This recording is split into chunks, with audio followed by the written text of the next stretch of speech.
Magic ഒക്കെ ഇട്ട് video തുടങ്ങി.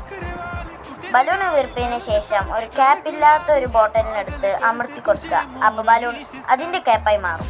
അടുത്ത ഹാക്ക്, ഒരു ബലൂണിൻ്റെ മുകൾ ആ കട്ടി കൂടിയ പാർട്ടിയിൽ നമ്മൾ പിൻസൂചി വെച്ച് കുത്തിയാൽ ഒന്നും ആകില്ല എന്നാ പറയുന്നത്.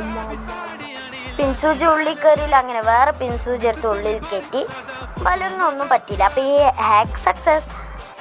ഒരു ടേപ്പ് എടുത്തതിന് ശേഷം അതിനെ രണ്ടായിട്ട് കട്ട് ചെയ്യാം. കട്ട് ചെയ്തതിന് ശേഷം ഒരു ബലൂണിൻ്റെ മുകളിൽ നമ്മൾ ക്രോസായി ഒട്ടിച്ച് കൊടുക്കുക. ഇനി ഇതിൽ നമ്മൾ പിൻസൂചി വെച്ച് ഇറക്കുമ്പോൾ ബലൂണിനൊന്നും സംഭവിക്കില്ല എന്നാണ് പറയുന്നത്. നമ്മൾ ഫസ്റ്റ് ചെയ്ത അതിൻ്റെ തിക്കസ്റ്റ് പാർട്ടായിരുന്നു. ഇത് നമ്മുടെ ബലൂണിൻ്റെ നടുക്കാക്കിയിട്ടാണ് ടേപ്പ് ഒട്ടിച്ച് കൊടുത്ത് പിൻസൂചി ഇറക്കേണ്ടത്. ഈ ഹാക്ക് പൊളിച്ചു. അപ്പം ഞാൻ വിചാരിച്ചു ടേപ്പൊന്നും ഒട്ടിക്കാത്ത തിന്നസ്റ്റ് പാർട്ടിലൊന്ന് കുത്തി.